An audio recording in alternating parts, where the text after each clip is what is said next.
You're listening to WTIM, your information station, and it's time now for your expanded local news.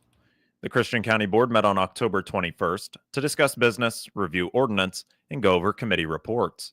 A special permit was granted for the Summit Ridge solar project application. Board Chairman Brian Sharp explained that the project is taking some steps to be complete, and while they have a special events permit, they must meet specific requirements to actually get a building permit. So once we have the agreement in hand, then we moved on to the special use permit for the Summit Ridge, I believe Summit Ridge project. And so after we had the agreement, then we moved on and we passed that. So they have a special use permit. Now, there are several conditions that they have to meet prior to issuance of a building permit. They do not have a building permit yet.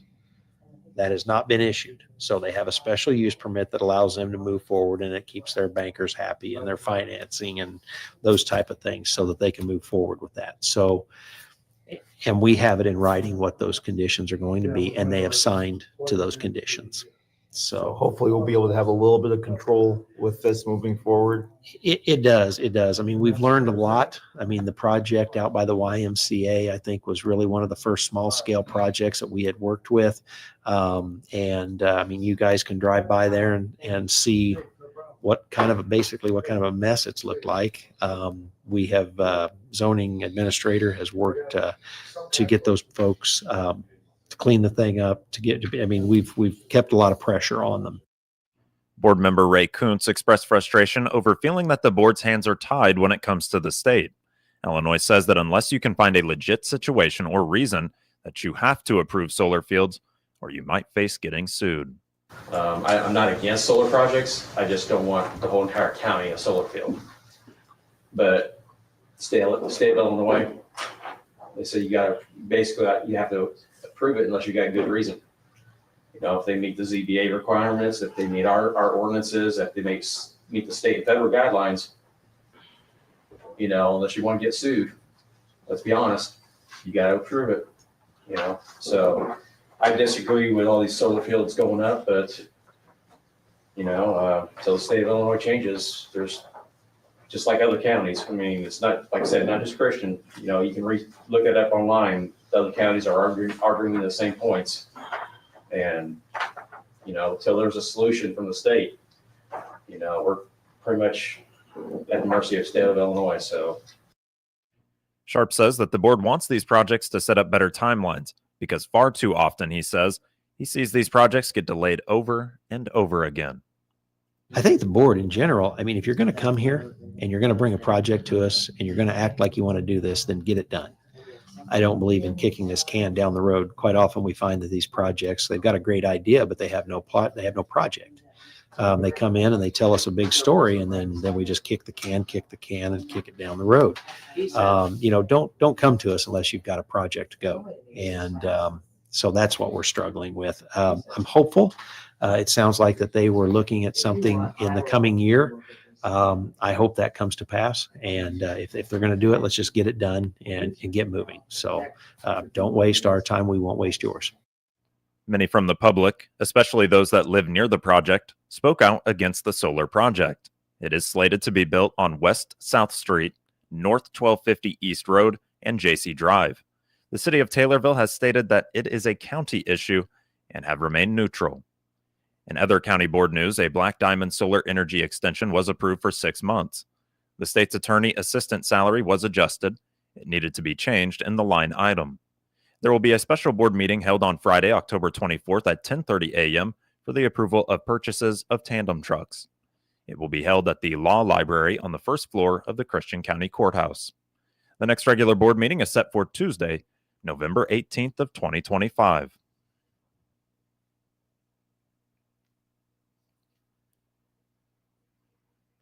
The CCEDC, or Christian County Economic Development Corporation, held their largest attended annual meeting last week at the Pillars Event Center. Randy Miller emceed the event, and lunch was provided. Many guest speakers were on hand to give updates on their businesses and just what Christian County means to them. CCEDC President Adam Vokes says that it is important that we showcase just how great Christian County is.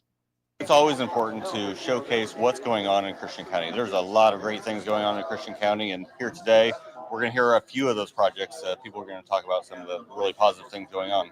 There's a ton of projects. The thing about economic development is there's so many leads that come in. There's hundreds of things that come in, and every once in a while you get one of them that like comes to fruition. So you'll see some different talk about maybe something coming up in the industrial park that no one can really talk about, but yet it may happen and it may not. And so there's a lot of things that's happening behind the scenes.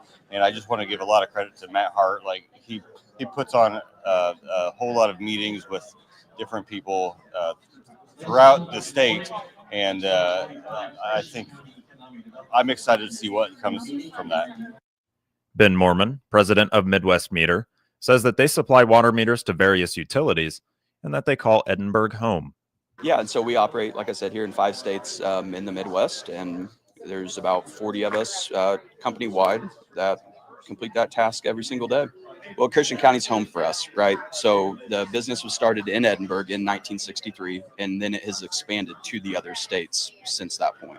Oh, it's very exciting, right? So our last state that we picked up was Wisconsin in 2014, and we were an integral part of that, and another part of Indiana in 2022. So it's been very exciting to be a part of the growth and to see people, within our company prosper because of it.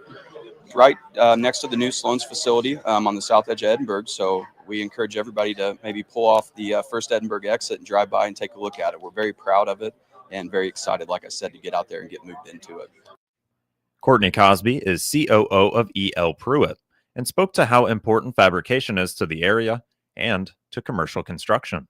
E.L. Pruitt has been around for 54 years. It started out in 1971 as a light commercial and residential sheet metal company.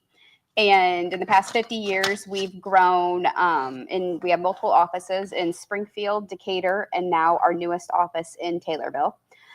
We focus mainly on commercial construction, and we do heating, ventilation, plumbing, civil. We have a service department. We have a sheet metal fabrication shop, and most recently, we have our state-of-the-art piping fabrication shop that we just opened in Taylorville. We employ over 200 people, and I believe Tony told me as of last week we had 19 people in the fab shop in Taylorville.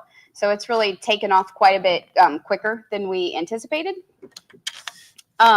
With this fab shop, we wanted to put our focus on creating a technologically driven fabrication shop. We have a lot of robotics in that fab shop. Josh Seaton is the unit lead Bear Crop Science, or for Bear Crop Science, and talks about their impact on Stonington. We have 2 different departments on site. Essentially, the 2 outer buildings are our research department. They employ about 20 people year round. And then where I work, kind of sitting right in the middle of the buildings, during most of the year, we have about 30 full-time employees. And in our busy season, we have about 45 people on site. One of the really cool things about us is we're right in the center of our business. So we supply soybeans to farmers, Asgrow Channel. So being in the Midwest, being in Central Illinois, positions us to get product to our customers really quickly. Couple other things, we're really big into giving back to the community, whether it's the food pantry, STEM processes. We're always volunteering to try to help out the community, not just monetarily, but, being there in person, trying to help out and just trying to grow the area. Find out more information by visiting christiancountyedc.com. This will conclude the first portion of your expanded local news, and it's brought to you by Taylorville Community Credit Union. Looking to save more and stress less? This is Will Perkins. At Taylorville Community Credit Union, we're here to help you build a stronger financial future with great loan and deposit rates, convenient locations, and service from people you know and trust. We're member-owned, member-focused, and proud to serve anyone who lives or works in Christian, Montgomery, or Shelby counties. Discover the credit union difference. TCCU is your partner in financial success. Member NCUA. The Taylorville Kiwanis Club heard from the new owners of local radio and online media outlets at their Tuesday noon meeting at the Moose Lodge. Taylorville native Matt Hart and his new company, Hart Media Group, LLC, took possession of the Miller Media Group radio stations and online platforms on August 1st. Hart and his new executive vice president, Bobby Dean, shared their vision for the 8 media platforms that they purchased in both Taylorville and Clinton. Hart shared his story about being in the Taylorville Junior High Media Club, providing his first visit to WTIM. That time, Mrs. Shaw ran the media. We called it the Media Club at the time, and it was in the library. We called it the Media Center back in the late 80s. And one of the things that students got to do when you're in the Media Club in junior high school is you got to go down to the radio station and you got to shadow the news director. And I can remember probably 1989, somewhere 89, 90. I can remember my mom driving me from Taylorville Junior High School to WTIM studios, and I followed Kevin Huey, who was the news director at that time, and we went to the courthouse because there was a court case going on that day, and then we walked over to the county, the sheriff's office to go through police reports that day, and the police department and the police reports that day, and then came back and I watched him read the news live on air at noon on WTIM, and that's when I was in junior high school. Hart then told the Kiwanis Club about being told by his high school guidance counselor that WTIM owner Randy Miller had reached out to her wanting to hire a part-time on-air announcer for weekends. Hart applied and got the job. Hart ended up being WTIM's interim news director for 2 summers while in high school. Hart went to the University of Illinois and went on to various jobs in several industries. Hart then told the club the process and how he acquired the now former Miller Media Group platforms, with those discussions starting in December of 2021. Hart emphasized that he wants present and future platforms to connect people, which is what he made his company's slogan, Connecting People. Hart's company has launched the new ilsportswire.com, covering high school sports in the same towns that the radio stations broadcast games in. In the first month, the high school sports video highlights have been seen by over 700,000 viewers.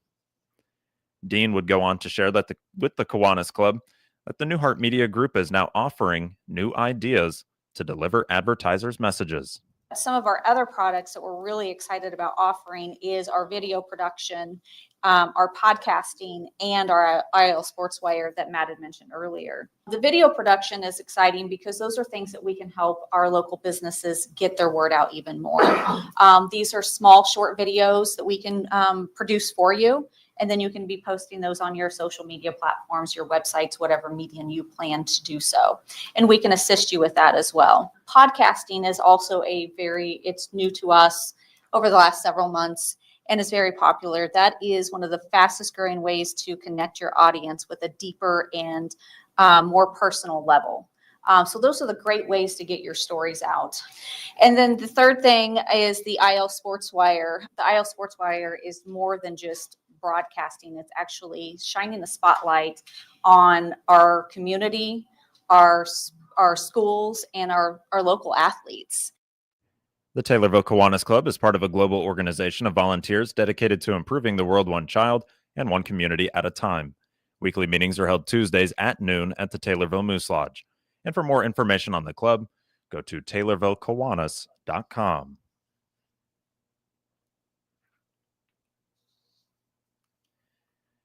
Memorial Health has a new leader focused on keeping patients and staff safe. The health system has hired Ben Wooten as its new vice president for emergency management and safety. Memorial Health president and CEO Mandy Eaton says that safety is the organization's top priority, and Wooten's experience will strengthen their ability to respond quickly in an emergency. Wooten brings more than 15 years of experience in emergency management, including work with the state of North Carolina in the Department of Public Safety and several local agencies. He also helped lead Cone Health's response to the COVID-19 pandemic and established its Emergency Operations Center for real-time risk monitoring and coordination.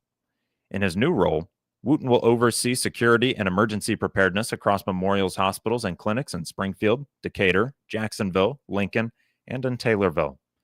Wooten says that he's looking forward to helping Memorial staff continue to put safety first while caring for patients across all of its facilities.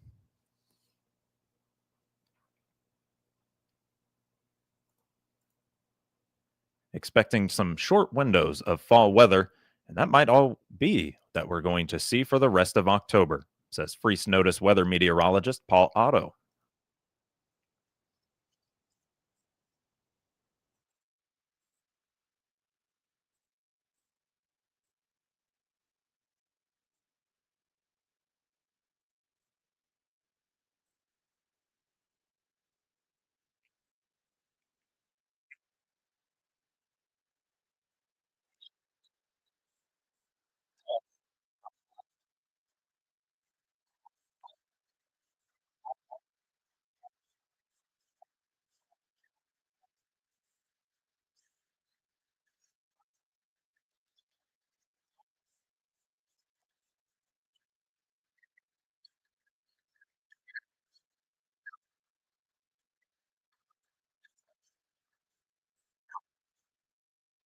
He says that below normal precipitation will continue to be the trend for most of Illinois through the end of the month. With fall harvest speeding along, that's making conditions favorable for Illinois archery deer hunters, who took to the field on October 1st. The firearms season will open later next month.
Dan Skinner is with the IDNR, and he says archery season is off to a good start with 7,059 deer harvested as of October 14th, which is very similar to the 7,176 harvested over that same time period in 2024.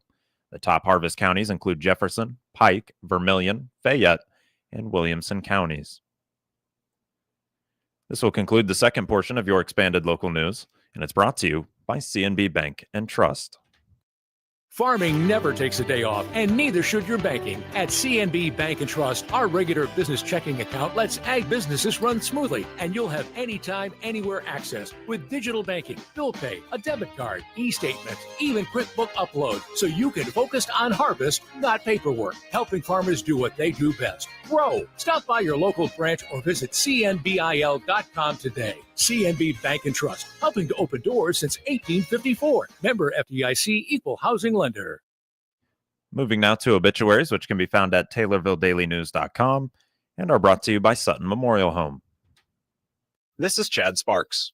When you lose a loved one, your choice for making final arrangements should be with the compassionate family at Sutton Memorial Homes. They know the death of a loved one is difficult. Austin and Evan at Sutton's and the entire staff have devoted themselves to loving and caring for those in their community in their time of need.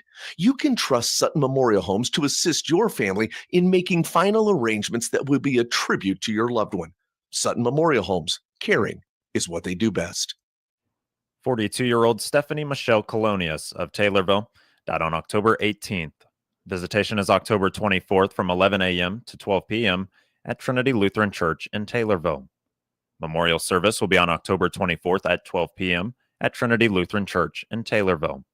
Cremation rights have been accorded, and funeral arrangements are being handled by McClure Funeral Home and Cremation Services in Taylorville. 89-year-old Carl Durbin of Morrisonville died on October 17th. Visitation is October 25th from 10 a.m. to 11 a.m. at Asali Funeral Home in Morrisonville. A graveside service will be on October 25th at 11 a.m. at St. Maurice Cemetery in Morrisonville. Interment will be at St. Maurice Cemetery. Funeral arrangements are being handled by Asali Funeral Home in Morrisonville. 86-year-old Sue Segrist Wilson of Taylorville died on October 16th. Visitation is October 22nd or today from 5 p.m. until 7 p.m. at Sutton Memorial Home in Taylorville. Funeral service will be on October 23rd at 10 a.m. at Sutton Memorial Home. Burial will be at Oak Hill Cemetery. Funeral arrangements are being handled by Sutton Memorial Home in Taylorville. And 75-year-old Robert John Stevens of Taylorville died on October 15th. Visitation is November 1st from 9 a.m. until 11 a.m. at Grace Baptist Church in Taylorville. Memorial service will be November 1st at 11 a.m. at Grace Baptist Church in Taylorville. Burial will be at Oak Hill Cemetery with military honors. Funeral arrangements are being handled by Sutton Memorial Home in Taylorville. Get details on these and other local news stories at TaylorvilleDailyNews.com or hear them every hour on WTIM. WTIM is your only local news radio.